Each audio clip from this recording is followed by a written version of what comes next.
Welcome to the HEARTS Entwined podcast. In this podcast, we'll be having discussions around the secrets which attract lasting, healthy, fulfilling relationships, creating a healthy mindset, and what women should know and understand about men. Introducing your host, Lyn Smith, the Queen of Hearts, relationship expert, trainer, speaker, and best-selling author of the Cupid's Bow technique. Lyn's mission is to have a positive impact in reducing divorce, domestic violence, and suicide. Welcome to the Hearts Entwined podcast. This is your host, Lyn Smith, and today we have our very special guest, Pam Chand. Now, Pam is a very expert in the area of matchmaking. I thought it'd be great today to have a UK matchmaker on that's got a slight difference to her business, which we'll discuss a bit later on.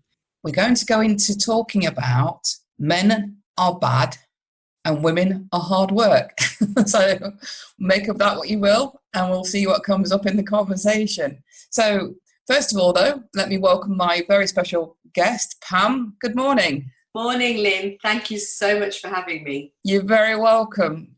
You did tell me a little bit off there that you've not been well this week, so I hope you're going to survive the episode. We'll see. I've not been well with a virus there, but we'll see. I'm sure I'll be fine. Excellent. Well, I really appreciate you coming on, especially if you're not feeling 100%. So, Pam, tell me and our listeners a little bit about yourself and what actually led to you being in the industry before we get stuck into the meat of the conversation, so to speak. So I'm actually Indian Sikh origin. So as people may know, in the Indian origin, their matchmaking has been going on for over 2,000 years. So my father, even though he was into property, he also was a big figure in the community, and he spent most of his life, even up until the age of 75, matching people. So he would have matched over 100 people. So I spent my youth actually going with him to meetings where people were matched, people used to come to our house. So I watched him do this. And, you know, when I was about 10 or 11 years old, I kind of fell in love with the idea of love, which I know is very idealistic, but I loved the notion of the fact my dad was creating families and creating people to love each other. So it was something at that young age was really impressionable for me, and it stuck with me. So I kind of carried it on in my life. I was always bringing people together. Never really thought about it as a career until I recently did, when I was the age of 48 and my dad passed away. And that's when I started thinking a little bit about his life and what it stood for and what he stood for. And, you know, all those memories of him doing that and bringing people together all kind of flooded back in, and they resonated me in the sense that, you know, I have truly been a believer of love and connection.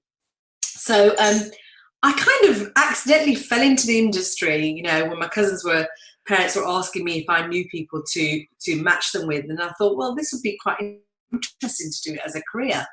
But I didn't want to be the traditional matchmaker because I thought that was dated now.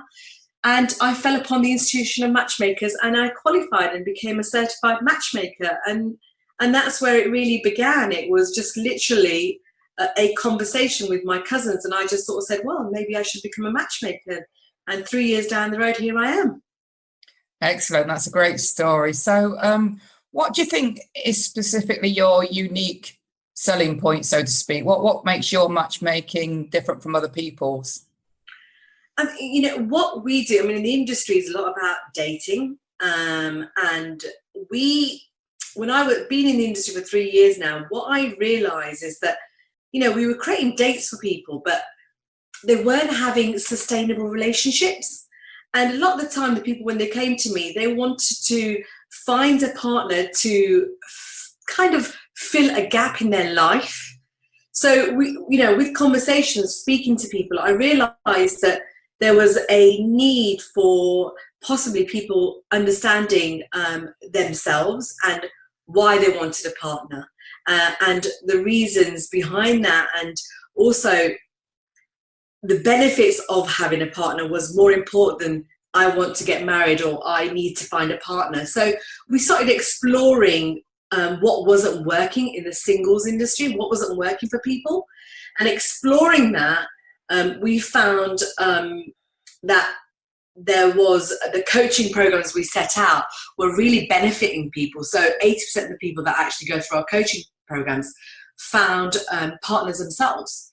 So we're different in the sense that, you know, it is about sustaining, creating sustainable relationship, but also we're different in the sense we really do work holistically with a person rather than just find them a match.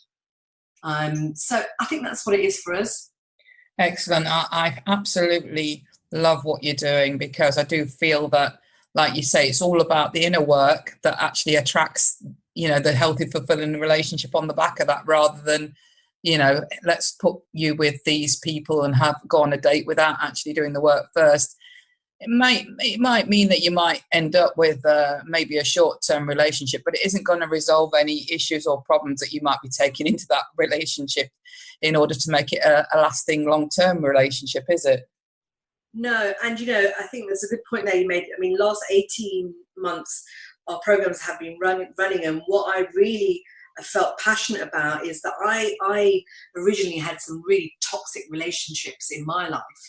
And what I realized, if I had had coaching at the age of 22, 23 and resolved the issues in myself and came to a place of neutralism in myself, that means not being impacted by my past, I think I wouldn't have had those toxic relationships. I think I would have actually gone for somebody with the similar kind of energy to myself. So with our coaching, it really is about being at one with yourself first before you even think about finding a partner. And I think that's what's been so successful. People have really, I mean, we say all the time, you've got to love yourself, but what does that really mean? Yeah. What does that mean? You've got to love yourself, you know? I mean, it's great. Loving yourself is making sure you look after your health. But what about the inner work, the inner love that we deeply sometimes don't have because of our past experiences? That is important to get to a neutral place before you think about getting a partner, because you're going to attract like for like. That's just a law of the universe. I agree. Yeah. Yeah. And don't we have a habit then, if we've not done that inner work or not been aware that, you know, there is inner work to be done, isn't it true that we tend to attract the same person but in a different form each time, and wonder why that is? I think it's a bit like Groundhog Day. I think what we do when we have gone through experiences in life, which we all do, because everyone has some sort of experience from the past, good or bad, we've all got experiences. When we go through that, we kind of, it becomes like a signature for our life, and we create that subconsciously without knowing over and over again. So, you know, to break out that groundhog date, you want to call it, or groundhog life, we need to transform that and change that energy and that signature to something that's more positive and meaningful and more still for our lives right now, rather than living in that past. I think you could end up with another great marketing line there. I love what you said about it being a groundhog date. Do you know what? I say that to people all the time. You're constantly living this, and it's not working for you. So you know, when people come to me, going back to the title, I get so many people saying to me, you know, there's no good men out there, you know, and that's, I would say 8 out of 10 women I meet, that's the conversation I have, that I can't meet good men. Where are they? Are they all married? And, you know, my answer to that is no, they're not. There's loads of good men out there, and we meet them all the time. And, you know, and what I say to women, and the conversation goes from matchmaking to, you know, what is your belief system? You know, where has this belief system come that all men are bad? You know, and the conversation obviously gets very deeper, and then we go into, you know, the parents' relationship, you know, the peers, where they've been growing up, you know, what happened to them, you know. I mean, it could be a simple thing like, for example, they were rejected from, you know, age of 12, 13 years old by a boy, and that had such an impact on their perspective of love that they've carried it through. So we have these conversations to understand that that's not the case. Men are not bad. So yeah, it's a very strong subject, and you know, they live that groundhog date all the time. So yeah, maybe that is my new signature for dating. Yeah, I think it's great. I think we've hit on something there. So we were going to get into the conversation more around this perception that, you know, when women come to us, they are in some form or another giving out that message that you just said, men are bad. And when men come to us for help and support, you know, they are giving us that consistent message that women are hard work. So what? Well, yeah, totally. So what would be let's look at you just touched on it a bit earlier on, but let's delve into this a little bit more. When you have a typical client come to you, Pam, you know, around it's just generalized that the message is men are bad, although it doesn't always come about in that sort of, you know, those key words, so to speak. It could come about in that, you know, there's no good men out there. It would be saying the same thing, wouldn't it? Yeah. I mean, you know, when women do come to me, it really is, you know, like I said, it's already set in their psyches. So that's the kind of men they're attracting. And, you know, and I think when we talked about self-love, I think a lot of the times, you know, we're talking about men and women, right? So we're talking about our inner love for ourselves, our inner understanding of a place of stillness. You know, if we don't have that, then you know, we believe that the person outside is the one who's perpetuating all the pain. You know, it's all their fault, you know, and they're attracted to that kind of person because they don't feel that for themselves. They don't feel that peace and love for themselves. So constantly, you know, groundhog, again, I use that word again, we attract that partner to us. We attract that kind of person.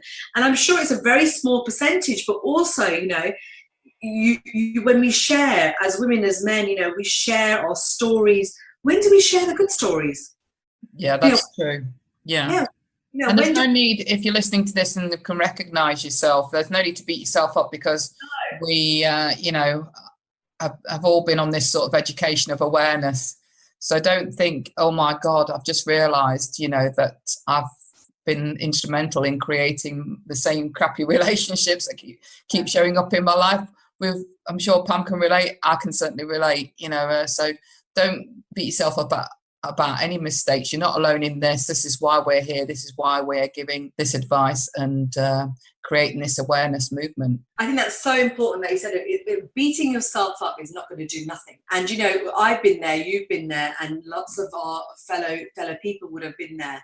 And, you know, it's about just having a look at your past and saying, right, okay, well, let me transform that. Let me change that. Let me do something different. Let me work on myself and see, you know, what I can create now in my life. I know it's so easy for me to say this because I've been on the journey, but I also was on the other side. You know, I had lonely days when I was on my own. I was a single mom, and, you know, I can really honestly say there were weekends when I literally, I know it sounds very strange, I would look out the window and watch the world go by. And, you know, and I would have men in my life that just used me. So I really have been there. And, you know, it is about transforming that, and it is about creating something new for yourself, and recognizing what's just happened. It's just something that's just happened. Absolutely. So when you think about giving the advice around, you know, doing the work within, it's about self-love, you know, that's a big deal for a lot of people, whether they're men or women, to actually think about, well, where does that start?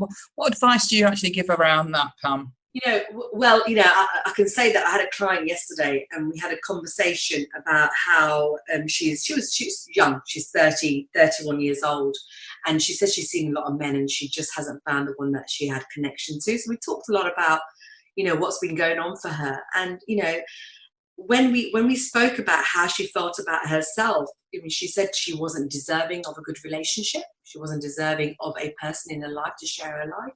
Oh. So and we talked about what she felt within herself. And the answers she kind of had is that, I really don't think I'm good enough. And I think, you know, the advice I give to people then is just in that moment, for her to actually, for that moment, just to feel what that's been like and how that's impacted herself. That's what I said to her. What has that been like for you, and how has it impacted you? And there was just a moment of quietness, and that said it all to me, that she actually really felt it. So my advice to her was to just be with that. and just see how it's impacted your life. And a lot of the times I get clients to write down a 5-year letter, and it's very, very powerful for people. And when I leave them with that letter, they come back and they say to me, wow, you know what, I just realized if I projected my life 5 years ahead and carried on feeling the feeling I'm feeling now, where would my life be? But if I transform that, my life looks like it's going to be so different. So the advice I did give to people is be with that feeling, you know, and just say, right, well, do I still want to be there? Is that what I choose to, you know, for my life? And it's okay to feel that temporarily, isn't it? But then be aware of that and you know, take the steps to then, you know what, decide to let it go. See, that's a really good point, because sometimes, you know, we can sit and, you know, really delve into feelings. But what we've got to remember is, as time is, every second is ticking away. So every second is a new moment in our life. So when people, you know, sit with these kind of feelings, we've got to remember these feelings are not permanent, ever. Nothing's permanent. Everything is moving. So, you know, when you move from that feeling, you know, a new feeling will arise. And, you know, it's then we choose what kind of, you know, thought we want behind that feeling. What do we want to do with that feeling? And then we have a choice. There's an opening for us to have a choice to do something different. Yeah. So the advice about loving yourself, you know, it's a small step journey to start very slowly, because it can feel very alien to actually start loving yourself. You know, and it can feel, you can feel feelings in your body of anxiety when you think of that thought sometimes. So, you know, it's something that's going to be different, and different always isn't necessarily easy, but once you start keep on doing it, when you take the little tiny steps of doing little tiny things that create that love feeling. And that could be just one single, for myself, and I have not a great relationship with food, but for myself, it could be eating one healthy meal in a week. That's how I started off. And now I eat, you know, 2 healthy meals a day. So that's how I started off. So that's me loving myself, because food is my kryptonite. So, you know, very, very small, tiny steps, but really looking at what's there for you first is very important. I agree. You know what? And a tiny step might not seem, you know, a very big deal in terms of making a huge change. But believe it or not, if you think about a destination or a journey, if a pilot's flying a plane and he goes 1 degree off course, he'll end up in a totally different country. So just imagine the impact, you know, that small little step could make for you today. That's huge. It's a great analogy. Absolutely. It's just one step at a time. And I think a lot of the time what we do, we think, right, this is what I'm going to do. I'm going to create this, and I'm going to be here, and I'm going to do that. But we set ourselves to fail. We set, you know, it's important to have a why and a vision of where you want to be, an objective. But the tiny, really small, what we call the little tiny micro goals are the ones that are going to get us there. And that's where people kind of fall off, because they don't set the tiny micro goals for every single day. And that's what's really important. So loving yourself is a journey. It's not, and you know, it's not a one-stop destination. It's a lifetime journey, I believe. Absolutely. And like I just said, you know, it's so important to just think about making what's that small key step that's going to start you off on that different course, because that could literally take you to a whole new, brighter, fantastic, huge, happy destination. Yeah. And, you know, and I know your story, and I know my story. There's a big possibility for everybody to create that for themselves. You know, I've done that. I've gone from, you know, being a single mom who couldn't buy bread at one time, you know, to now owning 2 businesses, you know, and having a lovely life that I worked really hard for. But it has been work on myself rather than work externally, not just work externally. It's been both. And I think that's really important. That's a key. People think success is about external, but it's not. It's a big internal journey. And when I'm talking about success, I'm not talking about just money. I'm talking about everything. You know, what success is very personal to people. Yeah, and it means something different to everybody. And I personally recently read, you know, that once you have done the inner work, actual wealth or materialism just adds nothing much extra to your overall well-being and happiness. Absolutely. And the perception of the world we live in now, it is all about, materialism. But we're going through a wave. I think we're going through a change, and people are understanding that inner wealth is far more greater than external wealth. Obviously, we need money to survive. We need things to survive. But like you just said, it is exactly that.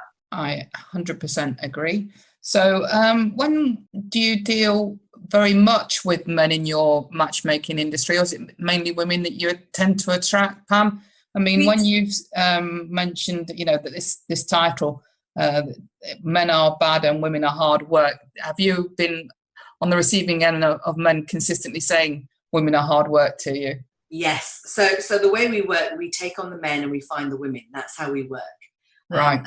The ratios are, it's easier to take on the men and then find the women, because there's generally and I quote unquote, for relationship ready men, there's a lot more women. Yes. So that's I know it's a quote, and it is, and we found it's just an easier way for us to work. We have one man, there's quite a few women that are ready to date, and that's because he's ready, he's relationship ready, he wants to settle down. So once we found those men, we hunt for them and we find them, and at times we coach them even to get them to a place where I think and they think both that they're really ready for a relationship.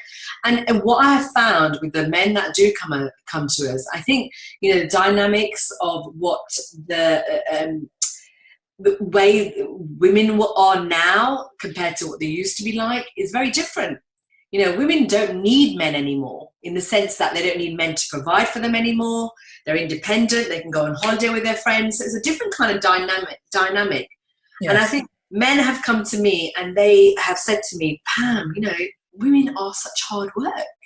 It feels like I can't do enough for them. It feels like I'm not doing enough for them. The other kind of things I will say is their expectations are too high for me. They want to make sure that I'm earning so much money, and I've got to be of a higher status than them. So they're having a challenging time as well. So the advice, when we talk to them, and the advice I give to them, that they've got to be who they are. They've got to remain who they are, but also we've got to understand that men and women deal with things differently. Absolutely. And that's a really key point. And when I ask him, what does he think? How does he see women are hard? What does he take from that meaning? What does he mean by that? How does that resonate with him? What's going on for him? Again, it's like breaking down that sentence and working out what that means for him is really important. I mean, it could mean that he hates nagging, what he calls nagging. Women don't call it nagging. Women call it just let's get things done. So, it's getting him to understand what that language means to him and where does it come from again. So I go back into, what is it? What is that? I delve into it. And some people might say, God, Pam, you're so deep. Why do you have to go into it so much? But, it's about me making sure that my clients get, a full understanding of themselves and the relationship they're attracting. So it's really, really important to me that they have that understanding. So once they've understood and we understand scientifically, we're just different the way we communicate. For example, I can give you an example on a date. How many words do you think a woman says in a day and a man says in a day? I'll ask that question to you. Oh, I should think a woman says probably 4 or 5 times more. A lot more. So, and there's a point to this. So a woman generally speaks around about 20,000 words in a day, and a man speaks about 7,000 words. Right. So, yeah. So when I speak to men, I get them to understand that when a woman is speaking, it's not necessarily having a go. It's something she just needs to biologically just do. She just needs to let that out. And I say to the woman, if a man's just sitting there quietly and he doesn't want to talk, that's just his way of being. He doesn't need to say much. No. So just getting people to understand that, and then for him to understand that when a woman's like so supposedly being hard and difficult, it's because she just needs to talk. Yeah, and sometimes we just need to explain or vent, and quite often men misinterpret that because they just think that when we speak, because they're fixers, that we need solutions, and we don't necessarily need a solution. We just need to be heard. No, and I think that's what's missing. People not understanding how we function differently. Absolutely. And I think that's where, and also women, being so strong now. I mean, men are just as strong, but in different ways. We're both strong in very different ways. We both have really strong energies, male energy, female energy. We have different energies for different things. So, and I think there's not enough information about that. No, there's not. That's my big thing that I'm educating people about. And obviously, men and women are very different in the way they think, the way they behave, and the way they receive, and obviously physically the way we look, and quite often, unfortunately, we get stuck in our own heads that human beings are all the same, and we're definitely not. So the way that we speak to our girlfriends and how they receive it is not the same as a man would. No, it really isn't.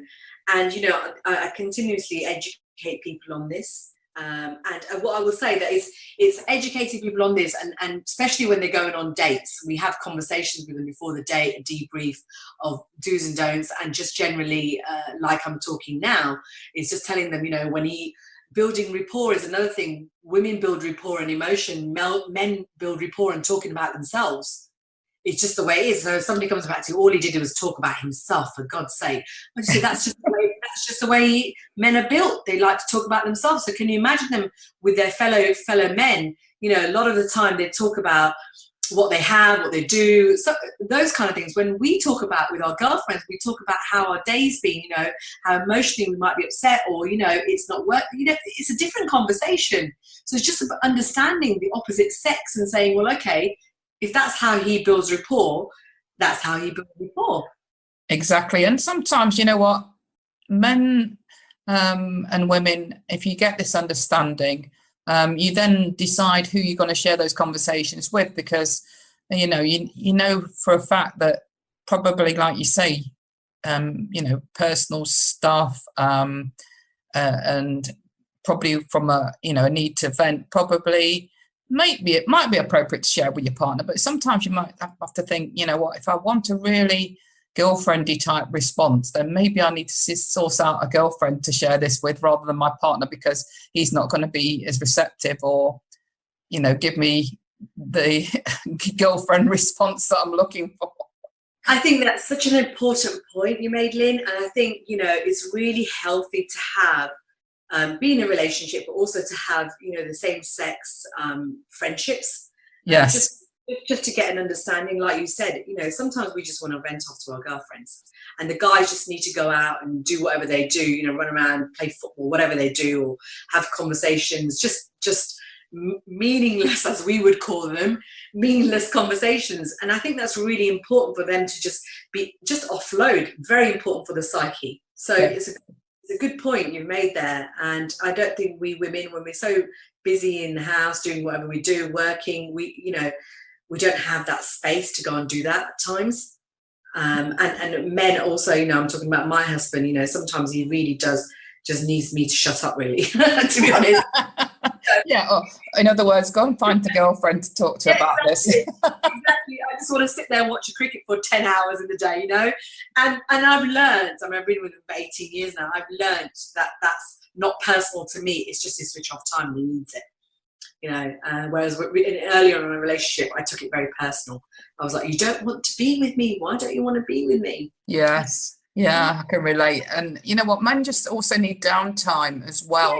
If they've got a job and you probably want him to do a few jobs when he gets back home from work, whether that's household chores or whatever it might be, give him that downtime from work for about half an hour, because men just need to switch off, whether it's reading the newspaper, watching the news or whatever, for about 30 minutes before they're ready then to sort of they've recharged their batteries, in other words, to then think about probably helping you out or whatever it is you might need them to do. Yeah, and I think we all fall in the trap sometimes. And if a woman's been at home all day for whatever reason, and she's been at home, obviously she's desperate to have a conversation, isn't she? As soon as he walks in the door, so she'll have whatever conversation she needs to have, whether it be, this needs to be fixed. But that's where we go back to having healthy relationships and having girlfriends or male friends, even just to have conversations with. It's important. It's important to have that for healthy relationships, full stop, per se, in any part of your life. Yeah, and that's why I love sharing these conversations with our audience, because we can get so many different views and perspectives and give out such a lot of great advice and ideas for men and women to think about and work on within themselves or within their current relationships. Yeah, I think it's great what you're doing. I think it's so important to get that message out there that, we do function differently, and, that it's an understanding of the opposite sex. How much do we really do that? And when people come to me and say, I want male or female, I want this in the other opposite sex, I ask them, have you got those things in yourself? Are you there yourself? If you want this, are you that person? What kind of person are you being to attract that kind of person in your life? And they're really important conversations to have with ourselves, more so. Yeah, I understand. And it's so important to get this information out and get people to really look at themselves. And if they are in a unhealthy relationship or unfulfilling relationship, or they are attracting those, then I'm sorry to say that, you're equally responsible for attracting those relationships, but it's not your fault. It's because you haven't been given the education to make things different. Yeah, and absolutely. And responsibility is a real key word, I'd say. Blame and responsibility are two words we talk a lot about, and I talk a lot about with my clients. And, yes, your conditioning from the past might have got you where you are in every aspect of your life, whether that be not in good relationship or the job that you're in. It's a conditioning that you've been built up with. But, we have a responsibility now to choose the kind of life we want going forward. It's very well. Blame is great. Blame is great because it takes all that responsibility away from us, and then we can carry on blaming somebody for the rest of our life. That just builds resentment, and then we end up one day thinking, actually, I realised I did have a choice to change that if I wanted to. It's very disempowering, isn't it, blame? Very. Or even justifying to yourself why you've done things. That's disempowering as well. Yeah, and we can do that, but like you said, it's disempowering. But taking, responsibility is probably not a great word because people associate responsibility with burden. I suppose it's accountability to yourself then. I think accountability, but I use the word responsibility too, and I just see my clients and even my family and my children, their reactions to me when I say that word. It's like, really, but accountability for what you really want. That's what it boils down to. What do you really want? Be accountable for what you want. Go and create what you want. And possible. Absolutely. Yeah, I say that all the time. We had a last program and somebody was saying to me, you won't get the testimonials of people because it's kind of, people don't really want to talk about their coaching journeys. And I actually stood there and said to the person, I'm creating that 50% of those people are going to give me testimonials. And we actually got about 75%.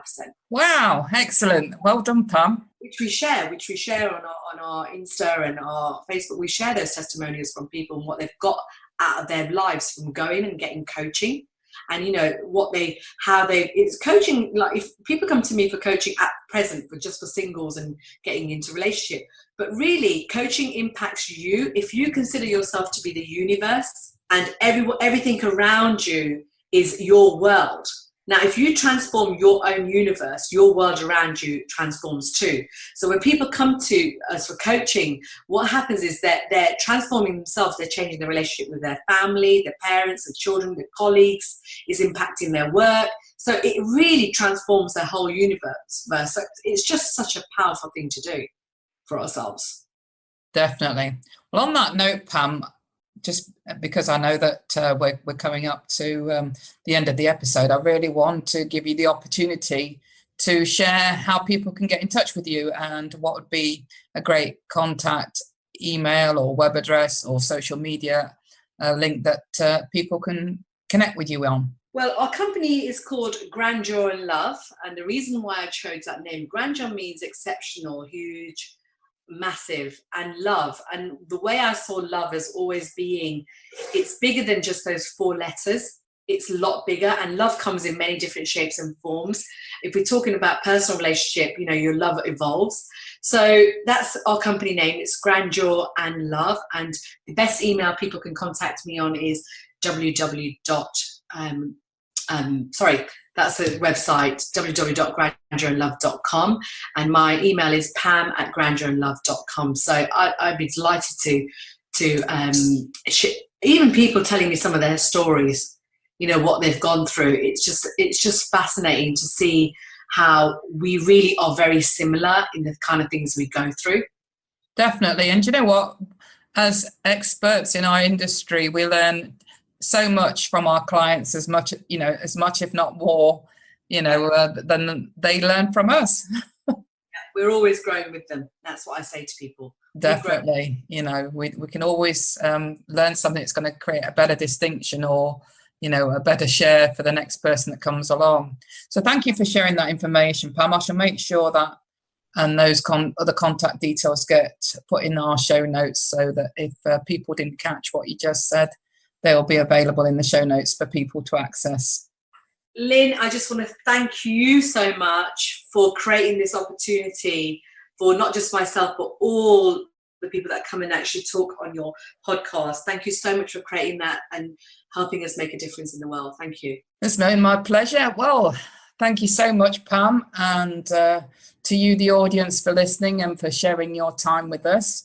I'm sure you've got some valuable insights out of what we've shared today. I know I certainly have and thoroughly enjoyed it. Yes, so on that note, thank you, Pam, again. Thank you all. Thank you all for listening.